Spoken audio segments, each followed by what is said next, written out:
Two people retired on the same street last year. One was a surgeon who earned almost 10 times more than the other for 30 straight years. The other repaired air conditioners in the Texas heat. Only one of them retired a millionaire, and it was not the surgeon. By the end of this, I will show you the exact rule that flipped their lives, and it is the seventh one. The rule almost nobody makes it far enough to hear. I am Michelle Lane, but you know me from that channel as the cartoon-style character Money Mitch. Let me say one thing before we continue, and then I will not bring it up again. I have gathered all my knowledge in a book on my website. If you want it, it is there, just in the description below. That is all. Now let's continue. I spent months studying 50 of these quiet millionaires. Not the loud kind you see online with the rented cars and the watches. The invisible kind. A middle school teacher, a nurse who never once cracked 6 figures, a man who fixes air conditioners. Each of them is worth over $1 million, and almost nobody in their life has any idea. They did not inherit it. They did not win it. They did not gamble their way in on some lucky stock. They simply refused to follow 7 money rules that the rest of us treat as plain common sense. Follow their lead, and your net worth stops depending on the number on your paycheck. So let me show you who these people really are. Start with the biggest study of millionaires ever done. Researchers surveyed more than 10,000 of them. 79% received no inheritance at all. Only 3% were ever handed $1 million or more. 8 out of 10 grew up middle income or below. These were not trust fund kids. They were the first people in their entire family to ever build real money. And their jobs were ordinary. The top careers were engineer, accountant, teacher, and manager. Not one hedge fund founder in the common list. Only about a third ever averaged 6 figures across their whole working life. The average one took 28 years to cross $1 million and did not get there until around 49. Slow, quiet, completely unremarkable from the outside. Now hold that picture, because there are 2 types of people you keep confusing for each other. The first has the big house, the leased luxury sedan, the boat, the vacations, and behind all of it, almost nothing. Big hat, as they say, and no cattle. The second looks like they are barely keeping up, and they are quietly sitting on a fortune. The loud spender you assume is rich is often one bad month from disaster. The invisible saver you assume is struggling actually owns their life. Keep that split in your head, because every rule that follows is really about which of those 2 people you are slowly becoming. Here is the first rule they broke. They broke the rule that says, you need a big income to get rich. This is the belief that keeps more people poor than any other. The thinking goes, once I earn more, then I will save. Once the raise lands, then I will invest. The quiet millionaires flipped it. They cared about one number only, the gap between what they earned and what they spent. Take Cheryl, a middle school teacher who never earned more than $62,000 in a year. Her louder coworkers earned the same and drove nicer cars. Cheryl kept a gap of about $1,500 a month and sent every dollar of it to work. 30 years later, she has more than her principal, her superintendent, and most of the doctors she grew up next to. Same income, different gap. Because here is what nobody tells you. A raise does not make you rich. A raise just raises the ceiling on how much you can waste. If you cannot save on $4,000 a month, you will not save on 8. You will just have a nicer version of broke. Remember that, because Rule 6 is going to come back to this exact trap and show you where almost everyone slips. Which brings us to the second rule they broke. They stopped trying to look rich. This one sounds simple, and it is the hardest of all, because it is not about money. It is about being seen. Every new car, every upgrade, every logo is a small payment you make, so a stranger will think something about you for 4 seconds in a parking lot. The quiet millionaire looked at that trade and refused it. The typical one in these studies lives in a normal house, drives a paid-off car with 100,000 miles on it, and would vanish into any grocery line in the country. They discovered a strange freedom. When you stop performing wealth, you finally have the money to actually build it. Think about what a single luxury car payment really costs. It is not just the $800 a month. It is what those $800 would have become over 30 years if you had invested them instead. That one status symbol can quietly cost you a paid-off house in retirement. The quiet millionaire runs that math in their head every time, and the answer is always the same. The invisible version wins. There is a man in my 50, a plumber named Ray, who drove the same truck for 19 years. His neighbors felt a little sorry for him. That truck quietly funded a rental property that now pays him more each month than he ever earned swinging a wrench. The neighbors still do not know. That is the whole point. But looking the part is only step one, because the next rule is where the real machine turns on. The third rule they broke was the belief that investing is something you start later, once things settle down.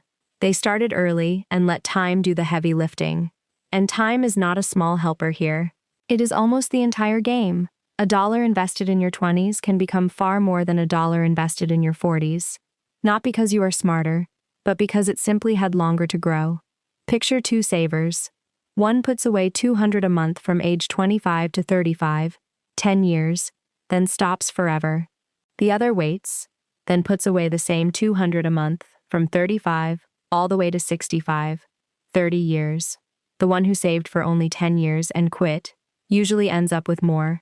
10 years beats 30, because the first 10 happened earlier. That is not a trick. That is compounding, and it only rewards the people who start before they feel ready. Now you might be thinking, fine, but what do they actually buy? And this is where the fourth broken rule surprises everyone, because it is almost aggressively boring. They did not pick hot stocks. They bought the whole market and refused to touch it.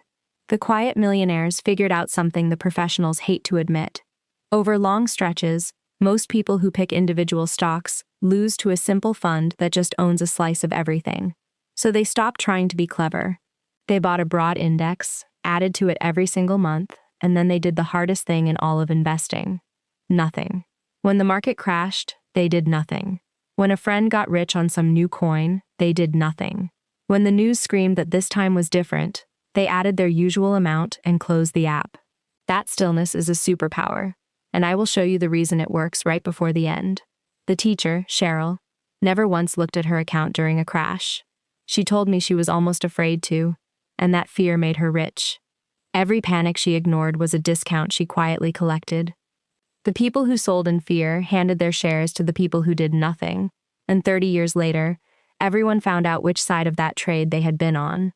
Because there is a villain in this story, and it is the fifth broken rule. They killed their debt early and refused to make friends with it. The normal advice says debt is just a tool. Keep the cheap loans, invest the difference. On a spreadsheet that can even be true. In a real human life, it quietly eats you alive. Every payment you owe is a piece of next month you already spent. The quiet millionaires hated that feeling. They attacked the debt, smallest and nastiest first, and they felt the ground get solid under them. A man in my study, an accountant, paid off a car loan 2 years early and described it like a weight lifting off his chest. Free of the payment, he pointed that same money at investments and never looked back. Debt is the thing that makes your paycheck feel small. Kill it and the paycheck grows without a raise. And that word, raise, brings us to the sixth rule, the one that ties back to the trap I promised you at the very start. They broke the rule that says a raise is a reward to enjoy. Instead, they treated every raise as an invisible person to hire. Here is the trap almost everyone falls into. You get a raise. Within about 2 months, your spending quietly rises to swallow it. The bigger car payment, the nicer apartment, the upgraded everything. Economists have a cold name for it: lifestyle creep. Your income went up, and your gap stayed exactly the same, which means your future did not move an inch. The quiet millionaires did the opposite, and it is almost mechanical. The day a raise hit, before their spending could adjust, they sent most of it straight to investing. They lived like the raise never came. One nurse in my group automated it so that half of every raise vanished into her retirement account before she ever saw it. Over a career, that single habit was worth more than a second house. She earned raises like everyone else. She just refused to spend them. So by now you have 6. Live on the gap, not the income. Stop looking rich, start early, buy the whole market, kill the debt, invest every raise. Do only those and you will almost certainly retire wealthy. But you will still be missing the one that separates the millionaires from the ones who quietly become something much larger. And it is the rule the surgeon on that street never learned. The seventh rule they broke was the belief in the shortcut. This is the last one, and it is the most important, so stay with me. Every quiet millionaire in my 50 was offered a shortcut. The hot tip, the can't lose flip, the friend who doubled his money in a month and needed just a little of theirs. And every single one of them said no. Not because they were not tempted, because they understood a brutal piece of math. To get rich quick, you have to risk getting poor quick. And if you ever go to zero, none of the other 6 rules can save you. The shortcut is not the fast lane. It is the one exit that can end the whole trip. So they stayed slow on purpose. They let the boring index fund compound for 30 years, while the shortcut chasers around them blew up, started over, and blew up again. And here's the payoff I promised you. The reason the surgeon lost. He earned a fortune and went looking for shortcuts to make it grow faster. A restaurant a friend swore by, a stock a colleague loved, a piece of land that could not miss. Each one took a bite. He spent 30 years being brilliant at earning and reckless at keeping. The air conditioning repairman never earned a tenth of that. He just refused every shortcut, bought the whole market, and did nothing for 30 years. Slow and certain beat fast and clever. Exactly the way it almost always does. That is the rule most people never reach, because the shortcut pulls them off the road long before mile marker 30. The quiet millionaire is not the person who found the secret. It is the person who refused the shortcut long enough for time to make them rich. So look again at those 2 neighbors on the same street, same decades, same country. One retired a millionaire, and one retired anxious. And the gap between them was never talent or income. It was 7 quiet decisions that anyone watching this could start making today. Live on the gap, disappear on purpose, start before you are ready, own everything and touch nothing, kill the debt, hire every raise, and never, ever take the shortcut. The invisible rich are not smarter than you. They are just harder to see. And now that you know exactly what to look for, the only question left is which of the 2 neighbors you are quietly choosing to become. Tell me the first rule you are going to break in the comments. And if this made the invisible a little more visible, you know what to do.